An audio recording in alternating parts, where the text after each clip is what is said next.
Hello, it's Ren Presents time. I'm your host Ren, and today we continue with the Belmont Saga, Part 3, Chapter 9, The Dock. So last week was a pretty long chapter, and this one's going to be a long chapter too. They're both 20 pages long. Last week's was a pretty expositionary chapter. There's a lot of ruminating and puzzling going on. I mean, it stands to reason, and I worked it into the story so you're not just getting exposition from the author, here's where they are, here's what they're doing, blah blah blah. No, they're in a unknown place. They believe they're deep under the sea. They have no idea how they're going to get out. They have no idea where they're going to get food or water. And they also know that somewhere nearby are some pretty scary individuals, the Drury brothers. And we've seen 4 of them, and Tara believes that there's more than 4, and that they're the caretakers of this tank. And now that it's cut adrift with the Temple of the Exploding Head gone, it's basically deserted. So thankfully the Drurys don't seem to spend a whole lot of time in the main tank area. They're someplace else. They do a lot of puzzling, like, okay, we think we're deep underground.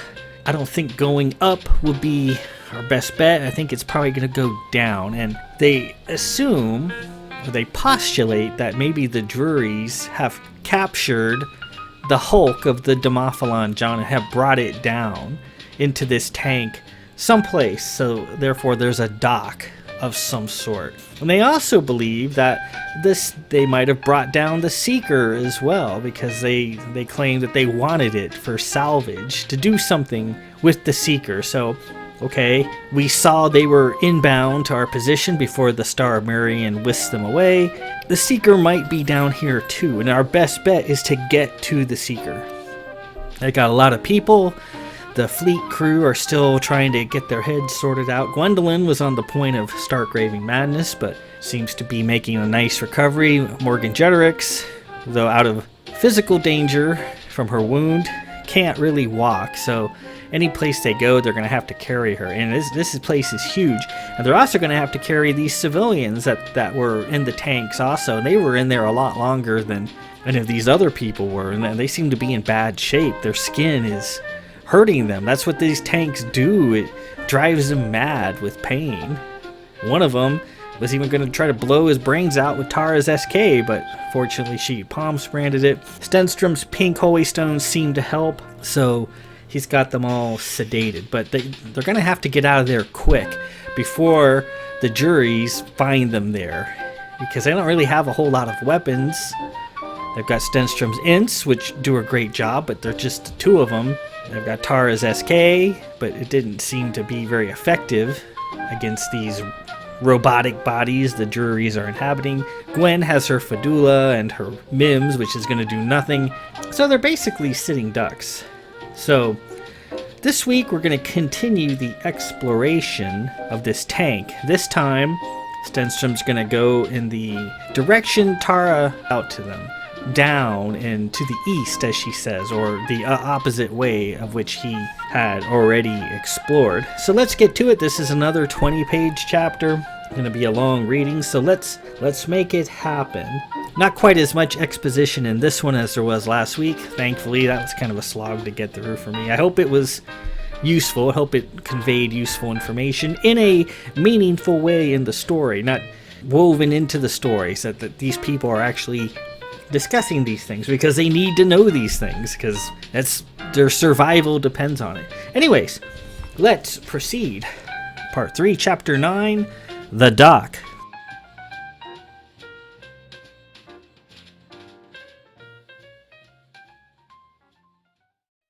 Stenstrom made his way down the corridor, this time in the opposite direction from the way he'd previously come. Again, the going was long, with the unbroken line of coffins to his right this time, pipes, hoses, and wiring on his left. As before, he came to an open space to his left, and he stopped to get his bearings. He was surprised by what he saw. In the near distance was a wall of rough-hewn stone.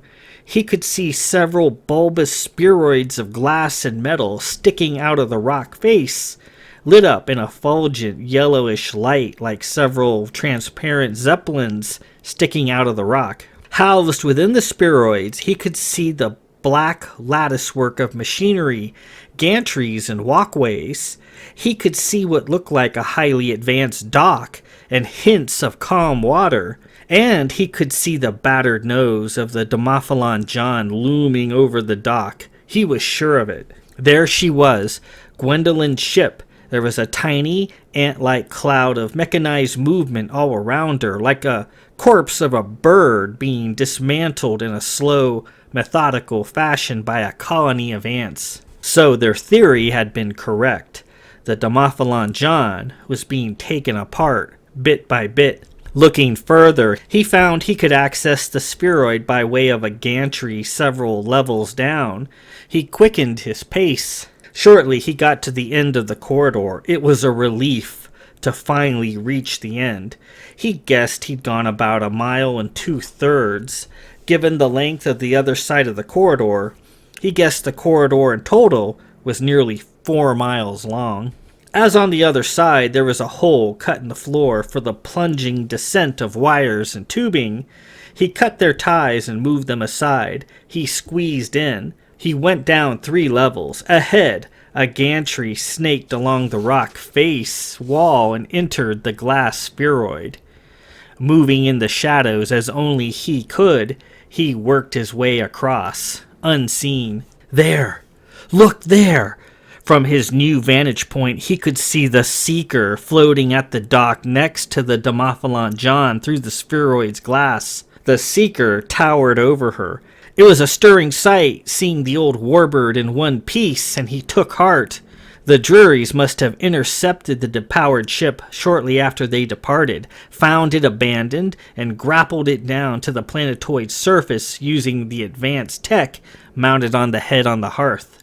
Moving quickly, he entered the spheroid. At once, the atmosphere changed. The lengthy, coffin-lined corridors beyond were clearly deserted and out of use. Here, however, near the dock, such was not the case.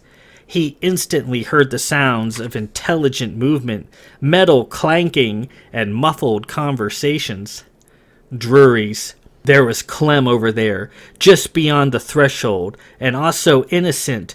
Both were stumping about, fully clothed in their dingy wares, looking like nothing more than 2 scrawny men who'd seen a hard, unhealthy life.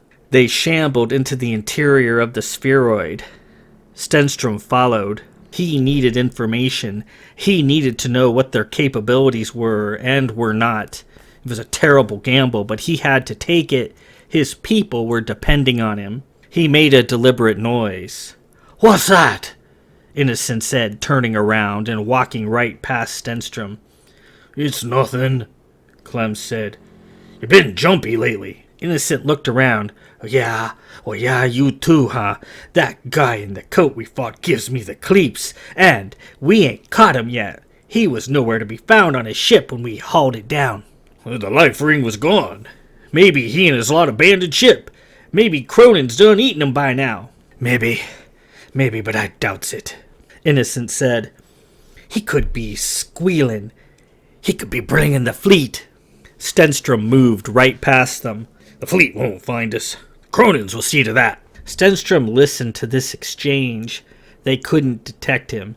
It seemed when the Drurys were compressed down into their man-like state, their vast sensory abilities were no greater than any ordinary man's would be.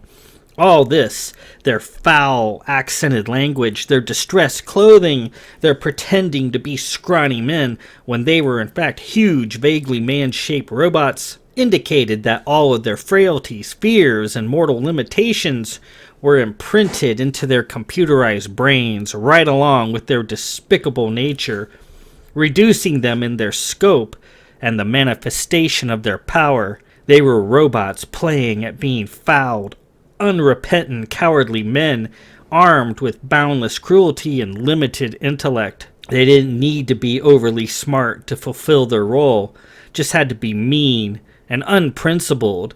Any potential these great machines had was lost on this lot. An excellent bit of information. Stenstrom had learned all he needed. He looked around, and there was nobody other than the 3 of them at the moment. He decided to try and take them out, 2 less to have to deal with. He crept up behind Clem, aimed his nth, and got him square in the back. Instantly, without saying a word, Clem crumpled to his knees, then fell over, face first. Innocent looked. "What are you doing?" Stenstrom got Innocent too. In this compressed form, their robotic bodies were fully subject to being killed by his nth pistols. When spread out and expanded, their decentralized bodies were much more resistant. He hoped they didn't figure that out as this situation progressed. Stenstrom tried to drag them off into the shadows and stash their wretched bodies. Good creation, he could hardly move them. They were so heavy. Grunting and straining, he managed to slide them out of the way, but the effort of it was monumental and completely exhausting. His It-Man abilities would do well at this moment, but of course he was denied them. He had to rest up a bit after his ungainly chore was complete, as he'd had so little sleep and was near exhausted. Good to know. Some more useful information gained. He would have to pick his targets more carefully should the opportunity arise to slay a few more Druries. Despite it all, he felt slightly gratified slaying these 2. He wished he had more to kill. He returned to the shadows and continued.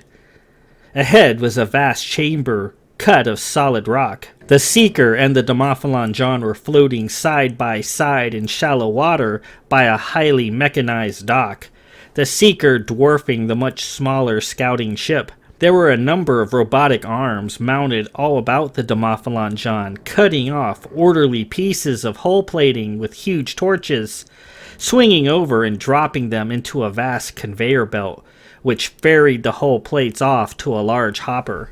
The Demophalon John, its hull cut away in sections, looked like a skinned, partially dissected animal, the mechanical innards of the ship on gory display. Above Stenstrom were several levels of walkways connecting offices, mezzanines, and other support structures, all made of gangly black metal. There were a number of robotic arms mounted near the Seeker as well, but they weren't at work cutting it up. Quite the opposite. They seemed to be at work adding parts to her hull. The arms were busy welding some sort of brace to either side of the rear of the ship. Additionally, 2 cylindrical tubes, each about 100 feet long and 20 feet high, were being constructed nearby by other robotic arms. Some arms at work welding, others machining complex parts out of solid blocks of metal, other arms delicately adding circuitry to the interior of the tubes. What were the Druries up to? The tubes looked to Stenstrom like Zaffin-style stellar engines. More movement caught his eye. Overseeing the work on the dock was Chance Drury, holding an open chart of some kind. At his side strode 2 bizarre creatures. One of the creatures looked like a giant-sized circular ball of frizzy black hair, supported by 4 jointless prehensile legs, also covered in black hair. The other looked like some sort of prehistoric bird with a sharp beak and long flapping wings. The creatures intently watched the progress on the ship as Chance, showing them the chart he was holding, pointed out various things. These creatures must be shape-shifting kestrels, possibly stuck here in this facility after the Temple of the Exploding Head was destroyed. Ah, it came to him. He knew what was going on. Marooned here, far from their home, and no longer able to simply blink back using their temporal anchor point, the Kestrels were planning on hijacking the Seeker and using her to return home, possibly via an alternate temporal anchor point located elsewhere in the cosmos. The Druries probably found the Seeker a sturdy, worthy craft, capable of making a long voyage through trackless space, simply needing engines, and hence the 2 new engines being constructed for it nearby. Therefore, the Demophalon John, damaged beyond easy repair, was to be scrapped, melted down, and turned into parts for the Seeker, which would then be sailed a great distance back to their destination, wherever that might be. He could not imagine that the Drurys would want to part with their modified head on the hearth, so the addition of the Seeker was a godsend for them, no doubt. Good to know. Good to know. He moved away to his right toward the hopper. He wanted to see where it went. Along the way, he passed 3 Clems, 2 Innocents, and 5 Lemuels, all moving about, cursing in their fashion, doing this and that. The Kestrels appeared to have them all quite agitated. He saw a clear hierarchy forming. Chance, as their leader, was the Queen Bee, with only one of him running around at any given time, while the rest were workers and present in quantity. There were a few Clems moving about, a greater number of Innocents, and a whole lot of Lemuels performing the manual labor and drudgery. Following the hopper as it led away from the dock, he found it went into a vast adjacent room, thousands of feet in diameter and several stories high. The room was set up like a massive assembly line. Automated machinery was bolted to the floor everywhere, moving in well-timed unison. The collected metal was received from the hopper and went into small but highly effective furnace, where superheated slugs of metal were then extruded into various dies and molds and worked with precision. In the distance, Stenstrom saw 4 bands of color reaching up into the heights. He saw bands in green, red, blue, and yellow.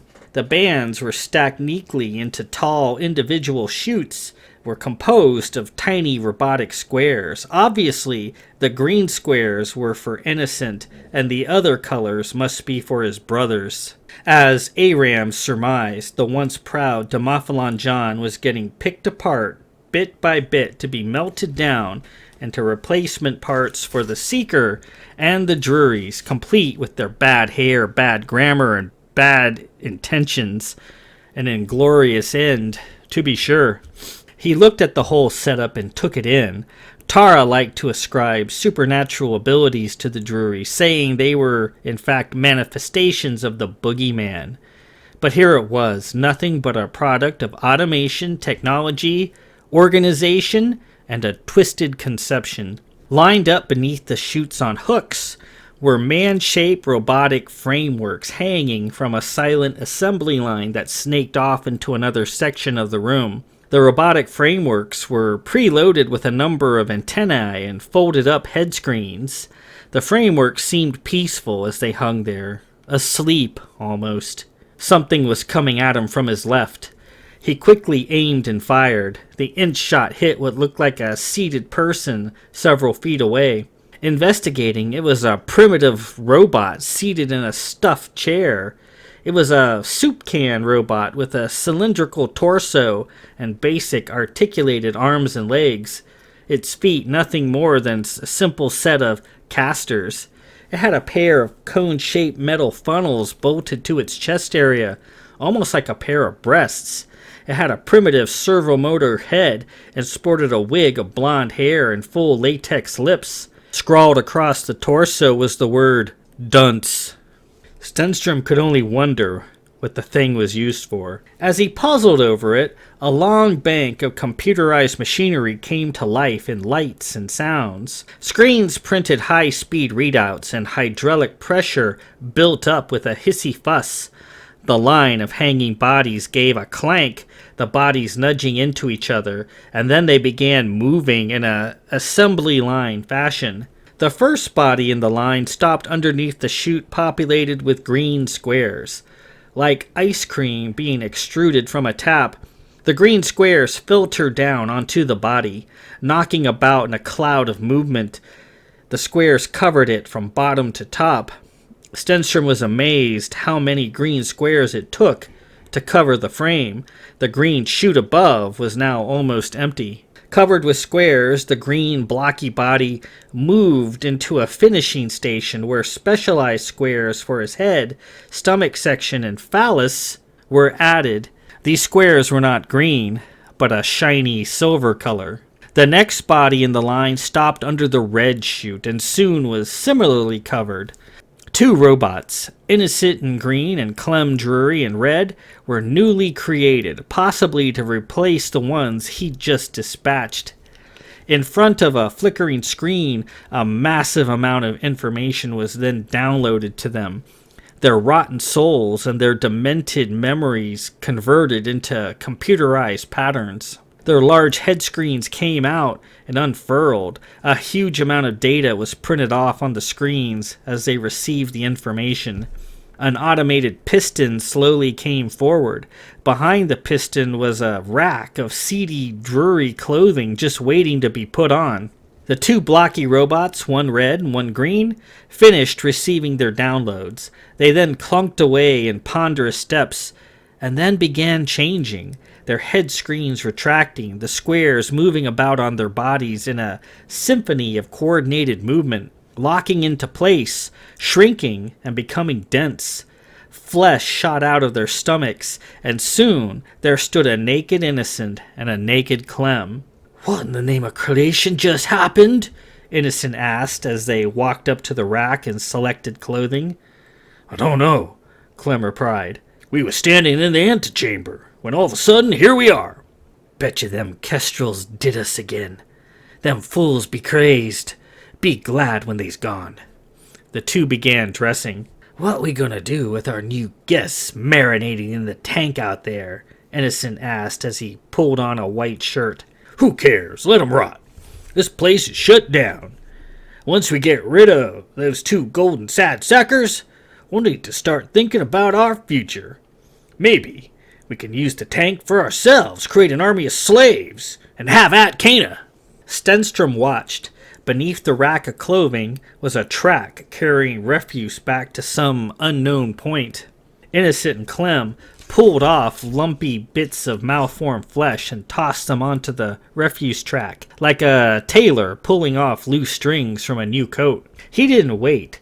Stenstrom slotted up behind Innocent and shot him in the back. He instantly fell into the refuse track. Clem shortly followed him. The two of them balled up with the rest of the trash. "That's what happened to you, babes, again," Stenstrom thought, taking devilish pleasure in killing the juries. He watched their dead, naked bodies, Innocent wearing a partially buttoned shirt, rumbling back to the refuse center, arms and legs akimbo. Stenstrom had a thought. He went to the rack of hanging robot bodies. The rack was delicately calibrated, with each body hanging on a hook separated by removable spacers. He pulled several spacers out, dividing the first few bodies. Not spaced out correctly, there should be quite a mess when the system starts back up again. "Oops," he thought. "So sorry about that."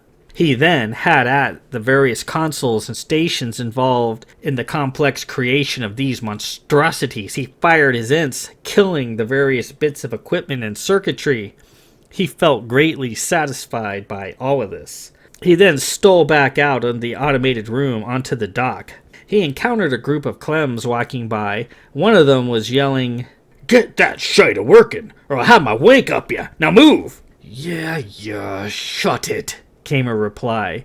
Near the wreck of the Demophalon John, he saw a single Lemuel working on one of the robots, cutting up the hull plates high above. He had a panel open and was waist deep into it, performing some sort of maintenance. As Stenstrom previously guessed, in the hierarchy of the juries, Chance was at the top. Clem and Innocent were somewhere in the middle, and Lemuel was the most common of all he'd seen, at the bottom, doing the crap work whenever it needed doing. "Come on, you bitch!" Lemuel cursed, having issues with whatever it was he was working on. He rose up and threw his tool aside, where it clattered to the deck near the water. Cursing and lamenting, he reached out to pick it back up and start at his work again, his arm doubling in length. Stenstrom sprang, shooting him in the neck. Without a word, Lemuel's body balled up and did a cartwheel into the water with a plowed kerplunk. He sank quickly and did not reappear. A few bubbles danced to the surface, marking his sinking. Stenstrom returned to the shadows and quivered. Oh, but wasn't that fun? He resumed his mission and approached the Seeker. Chance and the two Kestral monsters were still standing there, observing the work. Chance then motioned for them to follow him. He walked toward the cylindrical engines being constructed nearby. And here we have engines well under construction, as you can clearly see, Chance said. With the refined metals derived from the fleet wreckage, we shall have just enough materials to complete the construction in 100 hours, and all the necessary metallurgy may be assumed as the fleet uses high-grade materials. C'est le bon truc. The Kestrels gazed at the engines with interest. The one in the guise of the reptilian bird changed shape, transforming into a tall, toga-clad golden woman. She stepped into the cylindrical intake and looked up close at its workings. Chance responded to some question he was being asked. "Oh, yes, we have salvaged the coils from the scouting ship. However, they are far too small for such a heavy vessel. They would not last you long enough into the deep sea before they burnt out. Voila. These stellar engines we are constructing shall work nice as you please. I have personally lent their engineering and vouch for their construction." The Kestral woman stepped out of the engine intake and opened her mouth to an impossible diameter, like a snake ready to devour a large prey item. She then vomited in a projectile spray on the engine, coating the front ends in glistening fluids. She then closed her mouth and turned to Chance. He rolled up his chart and clapped. "Ah, well done, my mistress. Que bonita. Our endeavor is now properly anointed and blessed." More questioning. "Once the engines are complete, we shall then stock the ship with provisions for a several-month-long voyage," Chance said. "We shall set out and abduct a passing ship, a freighter, merchantman, or some lone vessel. We shall then process the crew and ready them as quality foodstuffs for your consumption during the voyage. Fear not, masters, for you shall eat hearty. Au revoir, bon dîner." The Kestrels appeared to be pummeling him with questions. "Oh, yes, this is a Straylight, a classic ship, tough as they come. I am rather envious. I should like to plant my personal flag on such a craft.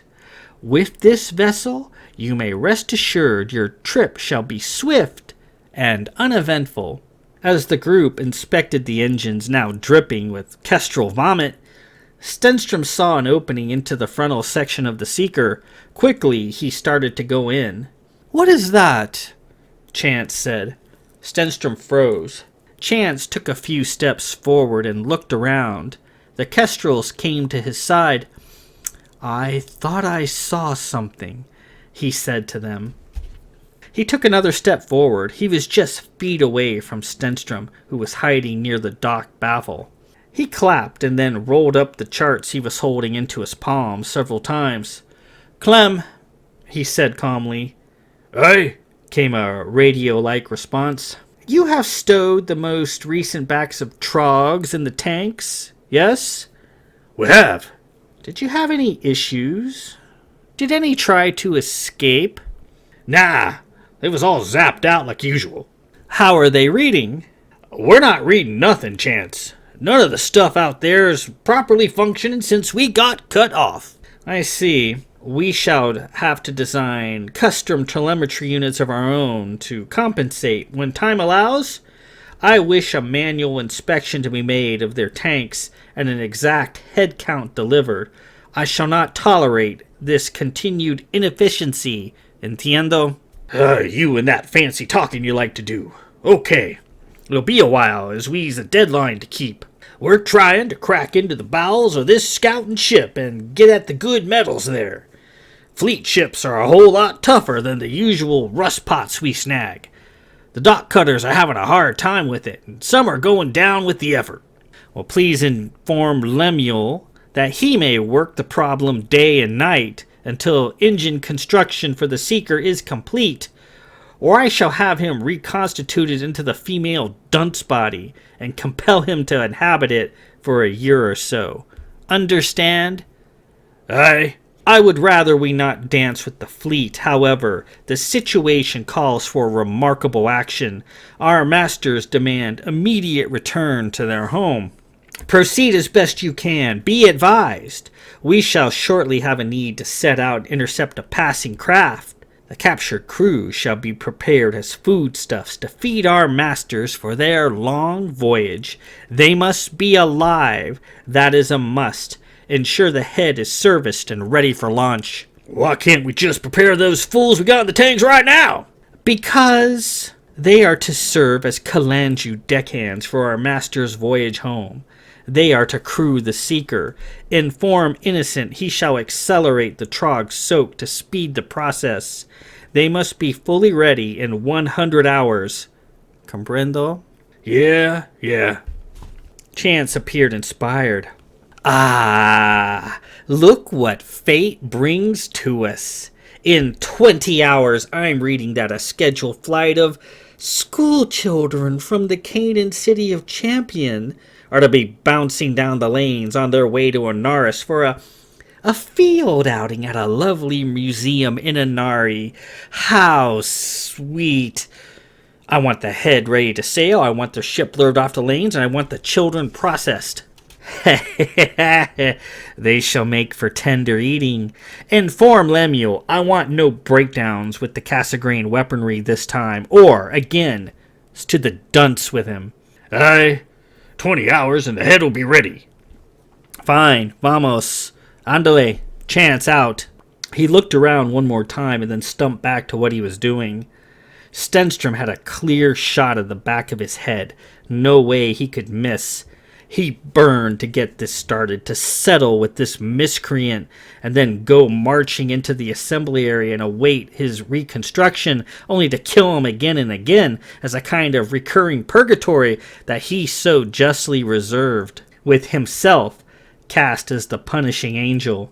Perhaps with the damage he created out under the assembly line earlier, Chance might come out mal-created or only half-made, as some sort of deformed freak. Wouldn't that be grand? Or better yet, he could make Chance get programmed into the dreaded dunce body and dance around in it. But such a spectacle would be selfishness in the extreme. He had his people to think of, and he had to attend to their needs before indulging in his own. He could not endanger them by alerting the juries before he was ready to do so. He aimed his nth and pulled the trigger without cocking the hammer. Another time, Chance Drury. Another time. Stenstrom then carefully made his way into the Seeker. The interior of the ship was lit up, the Drurys having tapped it into a central power grid. He saw Lemuel wandering around with some tools, but that was it. The ship was, at this point, deserted. He went to the bridge, taking a lift, which was working. Ha! This was the first time he'd ridden in a lift since he took command of the Seeker. Rather ironic, he thought. Once there, he saw that Innocent's remains had been cleared away. At the missives panel, the Drurys had installed a computerized node of some sort with a flat, ovular view screen. A sinuous, acid-like line of color traced across the display. The Drurys had been busy getting the Seeker ready to take the Kestrels to wherever they needed to go, and they were planning on using the fleet, crew, and the Marians as Kalanju ship hands in the process. The good thing was, given the information he'd just received, the Drurys couldn't monitor the tanks beyond. This facility must have been at least partially controlled and monitored by the Kestral home world, and the far-flung link had been severed. That was something working in their favor. The Drurys, therefore, could not know that they had been freed from the tanks. And they were also heavily occupied trying to get the Seeker ready for its voyage. The Kestrels, understandably impatient, and they had their hands full. That brought Stenstrom and his people additional time. But, as Chance said, the Drurys would soon to be setting out, this time to acquire live provisions for the Kestrel's voyage. Children, kids on their way to Anaris to visit a museum in just 20 hours. He couldn't allow them to fall victims to the Drurys. Looking around, he saw a box of Instameals that they stole from Dry Dock 275. He counted 11 meals for over 50 people, That would have to do for now. He took the box and hunted around for the bottled water they'd stolen. It wasn't anywhere he could quickly find, so he settled for a mesh sack full of warm cans of gasol that Aram had previously scrounged and left the bridge. Outside, Chance and the two Kestrels were gone. Beyond, he could see the Demophalon John was steadily being taken apart. He saw the Druries had stacked up several of the ship's stellar mock coils. The 20-foot-tall rings of tightly wound wire were being assembled to be taken somewhere via a massive treaded craft, possibly to the furnace for smelting, as the coils were too large to fit on the conveyor belt. Stenstrom put down the box of Instameals and the sack of gasol he was carrying. He was going to misbehave a bit before leaving. He reached the craft. It was a squat, treaded design meant to haul large, heavy items. It had a round, robotic node at its front packed with blinking sensory equipment. He gave the craft several shots with his ints, and the node went dead. The weight of the coils, no longer being actively supported by the workings of the craft, began to lean noticeably. Moving on, he went to several of the robotic arms that were currently busy cutting apart the Demophalon John. They were bolted to the dock by means of a large cylindrical base. The base had a door for maintenance. Stenstrom tried the door and found it locked. After a shake of his hand and a quick action, he had the door open with a magnetic lockpick. All manner of cables and circuit boards were fitted inside. He reached in and shot the circuitry several times. Far overhead, he could see the robotic arm go dead, swaying slightly. Satisfied, he mounted a red holystone inside, and he tricked the lock of the door as he closed it, knowing it would not reopen without a savage struggle. When a Lemuel did manage to get the door open, a tongue of fire from the holystone would belch out. He then repeated the procedure on several more arms, killing the circuit boards, breaking the locks on each one as he went. Have fun with those, Lemuel, old boy. Feeling rather happy with himself, Stenstrom retrieved the box of Instameals and the sack of drinks and stole off, completely undetected. He returned to his people, far away in the tank. "Who's there?" Tara said, poking her head out of the alcove. Gwendolyn's head soon followed. "It's me," Stenstrom said, emerging from the shadows.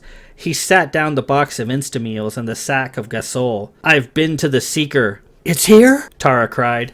"Yep. And I brought food and drink. I think we've got about 10 or 11 Instameals and about a dozen cans of warm gasol. I couldn't find the bottled water." "Yeah, I used the bottled water to take a shower," Tara confessed. Sorry." He reached into the box and pulled out the meals as the people gathered around. "Lady Alesta," he asked, "can you go through these meals and equally portion them out, seeing that everybody gets a share?" She smiled and took them. "Praise be to you, sir. I will, and thank you." Half an hour later, Alesta and Aram gave everybody a third of a helping of an Instameal and a quarter can of gasol. It wasn't much, but the food was a lifesaver. It had been so long since the crew from the Demophalon John had eaten a proper meal. As before, Stenstrom, Tara, Gwendolyn, and Aram sat at the mouth of the alcove eating their food.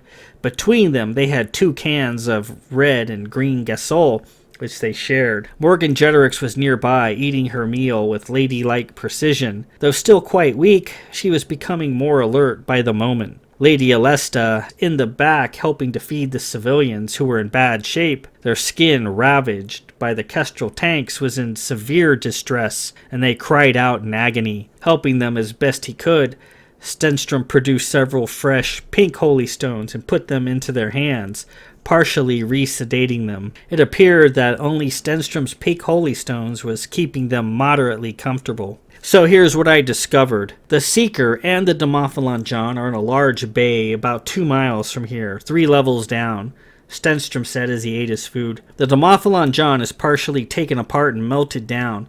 The Druries have several robotic arms mounted on the wharf, cutting and slicing off squares of the hull and feeding them into a hopper. They also have many of her SM coils stacked up on the dock. For the Seeker, they've got other plans. As we speculated, there are 2 Kestrels marooned in this facility. The Druries are in a process of retrofitting a pair of alien engines to the Seeker, which they plan to give to the Kestrels so they may voyage far into the deep sea, destination unknown. They probably have another temporal anchor point out there somewhere that they wish to utilize to return to their home world. They are also planning on using the fleet crew and the Marians to man their ship for the voyage as mindless Kalanju deckhands. Are they currently aware we are no longer imprisoned in the coffins? Gwen asked, concerned. No, I heard Chance and Clem Drury discussing that very topic. It seems a fair portion of the monitoring of this facility was accomplished remotely, so with the link to the Kestral space broken, the Drurys currently have no way of monitoring the goings-on out here. And in that lies a bit of concern. Clem Drury has been ordered to personally inspect the coffins and count up all those present. He, however, has more pressing issues at the moment, as I sabotaged a good number of the robotic arms disassembling the Demophalon John. From Chance's tone, readying the Seeker for their Kestral masters is their top priority at the moment, and they are planning on setting out and capturing a ship full of children to use as live food for the Kestrals on their trip back. Kids! Tara cried. Yes, in 20 hours. Obviously, we cannot allow that to happen in any case. Gwendolyn was finishing her portion, a bit of chicken with rice. What about the Drurys themselves? I counted at least a dozen, 4 of them being repeated often, except for Chance Drury, of whom I only saw 1. This area of the facility where we are now is mostly deserted. They seem to be concentrating their activities on the docks near the ships. He turned to Tara. Tara, what's our capability right now with the Seeker? Well, it's none. She has no coils, and therefore no way to power her gas compression engines. She is, for the most part, a dead ship. Did the Drury say how long it would be until they completed their retrofit? 100 hours. Well, shoot, why don't we just wait until they're done with the engines and storm the ship and take it? Creation, they're getting it ready for us, Tara said. Well, that's an interesting thought, but you're forgetting about the children. Also, the bad thing is the Drurys are going to come looking for their crew well before then, and shall no doubt put off when they find those coffins empty. We can't wait for that to happen. We can't place them on the offensive. I think what we need to do is pile up into the Westminster and hightail it out of here. Let them have the Seeker. Do you think we'll all fit? Gwendolyn spoke up. The problem with that, Belle, is it's an old tax scout ship. It won't be able to fly through the water, as we're assuming that the entrance to the cargo bay is deep underwater. It just can't do it. Its engines aren't designed for such a thing. And she's too heavy to float up to the surface regardless, Tara added. They sat and thought for a moment. Farther back in the alcove, Lady Alesta was carefully feeding one of the civilians who was struggling a little, quietly begging for relief. I think, Belle, what we should do is occupy the Seeker, Gwendolyn said. Well, to what end? She's useless. I think, as far as being a place to easily gain entrance, hide, and defend, the Seeker is ideal. She's like a fortress. Also, I think there's a way to get her powered up prior to the Kestral stealing her. I'm listening. We can take the J400 SM coils from the Demophalon John and mount them on the Seeker. Tara disagreed. J400 coils are too small for a stray light warbird. Yes, that is true, but they provide up to 35% power of the Seeker's maximum, more than enough to run the gas compression engines, get us through the water and into orbit. We can run them at overboost. That'll burn them up in a hurry, but all we need to do is get to either Cana or Onaris, just a few hours journey at speed, and we'll have power for communications. Assuming the J400 coils haven't hit the Drury shit can yet, Tara said. Yes, but Belle, you said the coils from the Demophalon John have already been unmounted? 3 or 4 of them, though some appeared to be damaged. Well then, the Drurys have done the hard part for us. The coils on a scouting ship are very difficult to remove without proper dry dock and tooling due to the smaller size and tight internal tolerances of the vessel. All we need to do is pop them into the Seeker. It's that easy, Stenstrom asked. Just pop them in?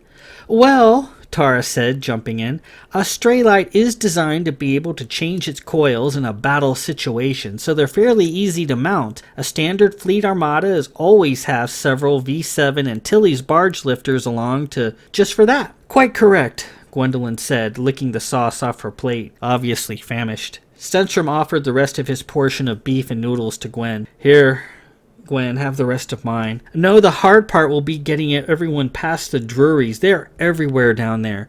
And there's the Kestrals as well. So here's our task. We shall need a detail qualified people to get the coils mounted onto the Seeker. We shall need someone to lead the rest of the crew and the Marians and the civilians to safety aboard the Seeker. Gwendolyn put her plate aside. I'll lead the coil detail. I'll need crewmen Alistair, Novak, Sandyman, Flora, and Turkaloo to assist me. And I'll come with you, Tara chimed in. We'll pop the covers and pull the plugs on coils 6 and 13. That should give us the optimum use of the reduced power output. Gwendolyn marveled at Tara. And you say you've no engineering experience? Not a bit. I'll be happy to learn how you have access to such detailed and accurate information. I agree with your assessment. Stenstrom was pleased for Tara that Gwendolyn offered her a compliment. So it's done. Gwen, you wrangle the coils for the Demophalon John, and Tara, you get the Seeker ready. Well, Belle, how are we going to lift the coils? They weigh several tons each. The robotic arms will commandeer some. Are we going to be able to operate the robotic arms? Gwendolyn asked. I'll do it, Tara said. I should be able to make something out of them. And I'll lead everyone else onto the ship, Aram said. Where should I take them to? Take them to the frontal section, decks 4 and 5, and put them in various quarters. That area of the ship should be easy to defend from attack, and give a people a wealth of places to hide, should hiding places be needed, Stenstrom said. Morgan put her plate down. If someone could get me to the ship's dispensary, I might be able to create a salve which will ease the civilians' pain. When we get back to the League, we and the Ephesians have learned that damage to skin elasticity and oils caused by prolonged exposure to the Kestral Tank can be mitigated and reversed with a carefully treated soda bath infused with various salts. I'm confident these poor souls can be fully recovered and made whole, provided we get them to the League soon. Stenstrom nodded. Good. Well, I see no reason to delay. As soon as we finish up our meal, we're leaving. Let's not give the Druries time to mess up our coils. We can expect a maximum 2-mile walk ahead of us. Additionally, we shall need to descend 3 levels via pipe holes I described earlier. Cross the gangway into the dock area and make a quick entrance to the Seeker. The port frontal gangplank was down when I was there last. The Seeker was empty. With any luck, that's still the case. Tara finished up her meal. What are you going to be doing, Belle? I'm going to divert the Druries. I'm going to create a fiasco and force them to come to me, giving you, with luck, time to move the coils. Well, how are we going to recover you? Gwendolyn asked. I'll recover myself. Don't worry about me. Get the ship working and get these people out of here. That's the main thing. Tara got mad. Belle, don't be stupid. We're not saving everybody else just to leave you behind.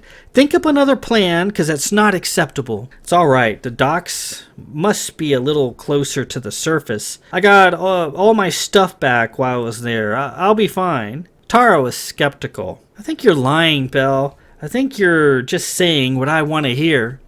What stuff are you referring to, Belle? Gwendolyn asked. Never mind. And I've no intention of marooning myself here. I'll get back to the ship on my own. Stenstrom stood. All right, it's near time. Let's get finished up. We're moving out. Stenstrom led the group down the corridor, moving as quickly as they could.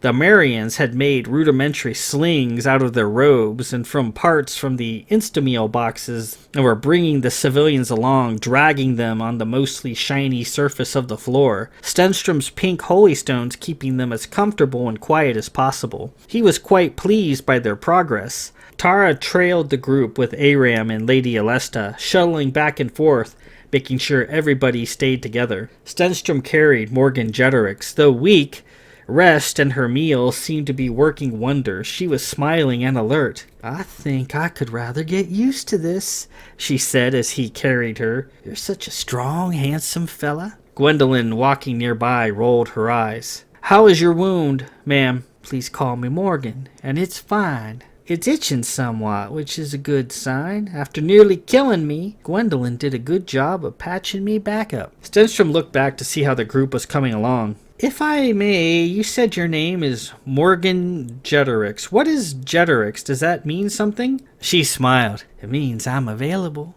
In Thompson. She took one of her braids and waved at him with it. She looked at his collar. H-R-N. What does that stand for, I wonder? No, let me guess. H, certainly for handsome. R, I'm guessing, must be for ripped, and N must be for naughty. Am I right? He laughed. She noticed his mask. And what is this mask you're wearing? I'm intrigued. She gently touched it with the tips of her fingers. Oh, it would be like unwrapping a present. Ladies of Thompson are very forward, therefore I'll ask you, Paymaster, are you spoken for? Gwendolyn interceded. All right, Morgan, I believe the Paymaster has carried you long enough. He needs his hands free. We might be beset upon. Put her down, please. What for? Morgan cried as Stenstrom put her down. I'll carry you, Morgan, as I nearly put one between your eyes. I owe it to you. Gwendolyn knelt down and picked her up fireman style, slinging her over her right shoulder, Morgan's rear end sticking up in the air. Well, I don't like this, she said into Gwendolyn's coattail. I would like the Paymaster to continue carrying me. I'm going to get sick like this. Well, feel free to vomit, Morgan, Gwendolyn said, moving on at a brisk pace. Sometime later, they reached the break in the wall to their left. Stenstrom called Gwendolyn, Tara, and Aram to look. Down there, through the round glass windows, that's where the ships are being currently berthed. Gwendolyn peered over the railing. I see the prow of the Demophalon John at dock. The Seeker is directly to her right. Now, see that gantry way a few levels beneath us? They saw it. That's how we're getting in. I shall precede the group, enter, and create a diversion. Aram, the port gangway is down, so get these people in and scatter them in the frontal area as quickly as you can. Gwen, how long do you think it'll take to get these coils transferred? Well, not long, assuming we can get those robotic arms working in our favor. Just a few minutes to swing them over and install them, and then about 30 minutes to get them calibrated. As soon as I finish, I'm joining you, Belle. No, Gwen, I'll be fine. You need to get yourself aboard. Stenstrom resumed walking. Come on. We've a bit farther to go. They made it to the end of the corridor, and after a great deal of effort, made it down 3 levels, moving through the holes. Finally, the gantryway awaited. Here's where I leave you, Stenstrom said. Remember, I'm depending on you to get these people safe, Aram. That's the main thing. Gwendolyn wanted to say something, then Tara came forward, her little face in tears. She embraced him. We're not leaving without you, Belle. Alesta came forward, and he took her small hands. How blessed we are, she said. Just when my faith was at its lowest, our star sends us you 3. May the star walk with you, Lord Belmont. And with you, Lady Alesta. Gwendolyn approached. Paymaster Stenstrom, Morgan Jederick said, grabbing his attention. He smiled and knelt down. A moment, please. My lady, he said. She reached up and took him by the cheek and kissed him on the lips. Then she whispered into his ear, When I see you again, I'll tell you what Jederick's means. Okay? It's a deal. With that, Stenstrom withdrew and allowed the group to pass by and get into position. He watched them as they passed, looking intently at their faces, studying their features. He mused his mother once did the same thing as he and his sisters filed out of the grand dining hall every day. She would stand back and watch them all pass, saying nothing, just watching them go by. He always wondered what she was doing. Now he understood. All these people, strangers only hours ago, now were his to keep safe. He drew his weapons and faded into the shadows, ready to go forth and defend them with his life. Gwendolyn spun around, trying to see him in the shadows. And with that, we conclude Part 3, Chapter 9, The Dock. So, even though there's a lot of info being given in that chapter, it's much more dynamic than the previous one. Stenstrom gets to the docks and sees there's Drury's there everywhere. He sees their operation, how they're cutting apart the Demophalon John, taking the pieces, putting them into a hopper, into an adjacent large work area, melting them down, and using the parts to build these engines so they can attach to the Seeker, and then their Kestrels can take it into someplace in deep space, and with the hopes of finding another anchor point so they can return to their home deep in the future. Stenstrom hears Chance Drury talking, answering questions. Obviously, he's probably not too thrilled that these Kestrels are making him do all this stuff, but he's very conciliatory. He talks to Clem Drury and tells him, hey, we need those recent group of people turned into Kalanju to be deckhands to operate the ship so that Kestrels can take it out into space. And they need food. And there's going to be a ship full of children bouncing down the lanes in 20 hours. And they're going to intercept the children and process them as food for the Kestrels. Not very pleasant. Not very pleasant at all. We see Morgan Jeterix flirting with Paymaster Stenstrom. Morgan Jeterix is very much a free spirit, very open with her feelings and very open with her passions.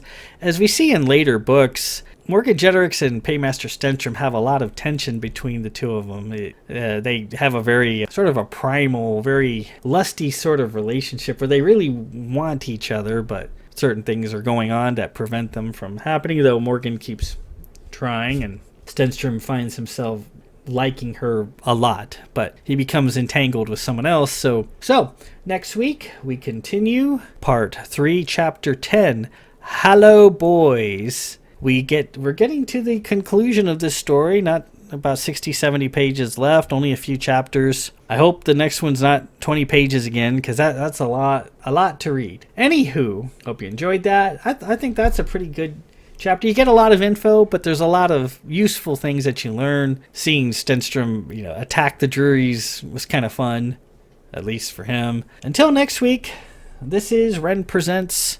I'm your host, Ren. Peace out.